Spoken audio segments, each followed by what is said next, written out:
Hey, Shalom, Israel. First off, I would like to say, Call Halal, Yahweh Ba'Hashem, Yahweh Shah Ba'Hashem, Rakakwadash. I would like to give double honors to the apostles and the elders of Great Millstone who taught me this truth. Also, would like to say peace and blessings to the hopeful elect, the Akim that's pushing his word in all sincerity and faith throughout the four corners of the earth. For the few sisters that watch and believe, Shalom to you as well. Just back with a quick lesson, just on the importance of striving for this truth, because this has been a gift that was bestowed from the heavens. So we, at all cost, to the best of our ability, with whatever measurement within the faith and the spirit that the Most High has given us, we have to just ball out. We have to press toward the mark of our high calling, like the scripture says in Philippians, the 3rd chapter. So that's why the scriptures also says in St. Luke 9, he that put his hand to the plow and look back is not fit for the kingdom. So brothers that have been endowed with the mysteries of the kingdom of heaven are in this thing at this present time. You got to pray that the Most High renews your strength and doesn't take the spirit away from you so you can endure in this thing, man. You know, it's about enduring. It's about making it until the end, because the men who are going to be saved that we talk about when we prophesy on the highways and the byways, those are the men that are going to finish the course. So without further ado, I'm gonna hit a scripture that I'm in. I'm in the book of Sirach, or Ecclesiasticus, chapter 4, and I'm actually gonna start up at 25. It says, "In no wise speak against the truth, but be abashed of the error of thine ignorance." So the scripture says here, "In no wise speak against the truth." So it's better to have not known than to know and tasted the heavenly gift and then put it away. So in order to speak against the truth, that means at some point you should have, or you would have learned, you would think at least, because you got guys that are on the sideline complaining and making excuses that were, at one point, they were endowed with this truth. But now they're choosing through the era of ignorance, like I'm going to continue to reading, through the spirit of Satan.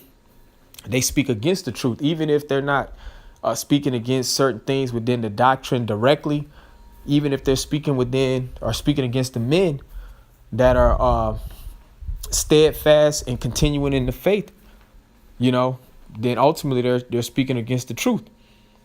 I'm gonna read this again. Sirach 4:25. It says, "In no wise speak against the truth, but be abashed of the error of thine ignorance." It says, "But be abashed," and when you go into that word, it means to be ashamed. So if you speak against the truth, really, that's a shameful thing, man.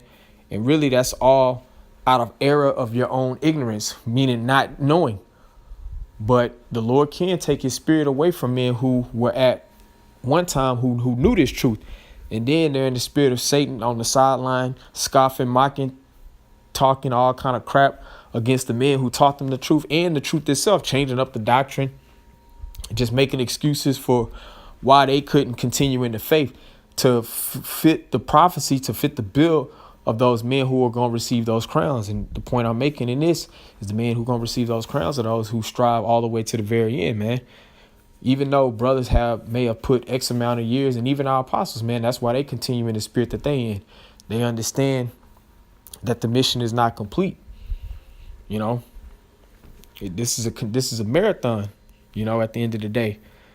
But I'm gonna jump down and hit the point. This is Sirach 4:28. It says, "Strive for the truth unto death, and the Lord shall fight for thee." So it sounds simple. I mean, it's simple instruction, but within this flesh, it's a hard task to fulfill. And really, the Spirit of the Lord ultimately has to have you already set to strive for the truth unto death, no matter if you have to be made a martyr or if you endure the time of Jacob's trouble, resist the chip, and just make it all the way until Yahweh Shai and the angels appear and crack those clouds, man. Because the scriptures do say in Luke that some men ain't gonna see death till they see the kingdom of heaven come with power. So that's plausible. But the thing is, the key ingredient, the key requirement is you have to strive for the truth unto death. Meaning this course ain't over till it's over. No matter how long you feel that you've been a part of this thing and you've added all of this knowledge and experience and wisdom to your spirit, hey, if you don't endure unto the end, it's all for naught, you know? So that's the point being made on that scripture. I'm going to get another one. Because you got a lot of these people in the churches, you know, I guess I started off speaking up to the circumcision, to the body for exhortation purposes, but whoever it fits, it fits. But you got a lot of people in general that proclaim to believe in this Bible, mainly these so-called wacky-tacky Christians. They have a term that's called I'm saved, I'm sanctified in the Lord. Basically, in their feeble brain, whenever they choose to accept Jesus Christ into their heart, at that point they're saved, and it's all glory from that point on. No matter whatever they continue to do in the flesh, not really changing and repenting for anything that they need to work on as far as what's against the scriptures, that's out of the picture. But the true men that the Most High set up, the prophets, we prophesy of the condemnation, or we prophesy rather of the destruction of this current empire, because it goes against the Most High's laws and his ways in every way, you know. And we know that the punishment that's set for this place is destruction. And in order to be delivered out of this destruction, Yahweh Shai, who the world ignorantly calls Jesus, he's going to have to save you. You have to be a part of that remnant that was spoken of to be saved. And since these things have not come to be yet, you got to ask these so-called Christians and anybody who got the presumptuous mindset to say that they're saved, like, how are you saved? What are you saved from? The destruction ain't came yet.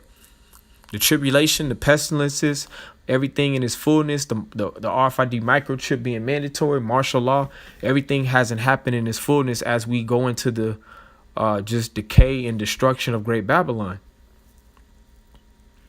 Yeah, this is it. I was looking for that scripture. This is Jeremiah 8:20.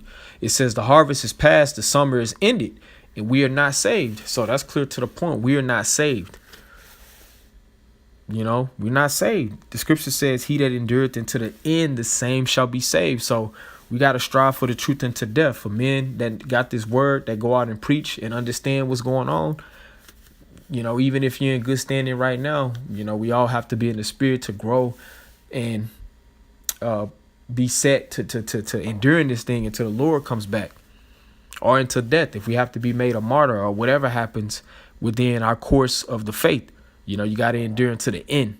You know, that's all points being made, because the reason why we have to endure until the end, because all of the destruction, all of the judgment, the war that's being brewed up in the Middle East, which is going to trickle onto this side, you know, all of these things haven't come to be yet, to where people, just large amounts of people, they're gonna have to be saved to escape that situation.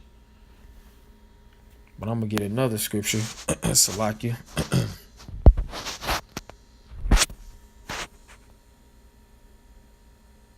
I think it's in yep, I haven't read this book in a while.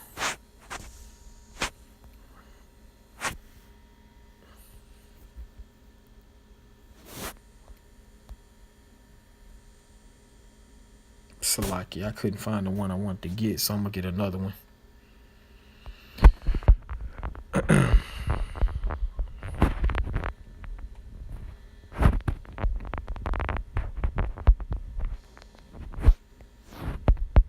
Yeah, this is in 2 Timothy chapter 4, verse, I think it's around like,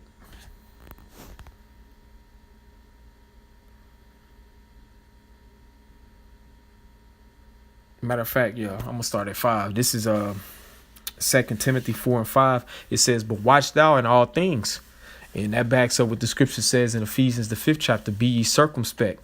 You have to look and watch what's going on around you. It says, watch thou all things. That's why the prophets are also called the watchmen. You have to watch what's going on. Why? Because we know that the prophecies are coming to pass. That's our measurement to know how close we are to certain prophecies coming to pass. It says, endure afflictions, and that's what's going to come down the pike for men who profess and testify the name of Yahweh Hashem Yahushua. It says, do the work of an evangelist.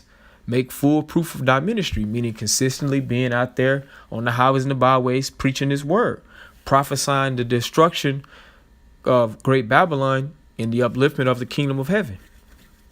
Make full proof of thy ministry, and ministry means to serve.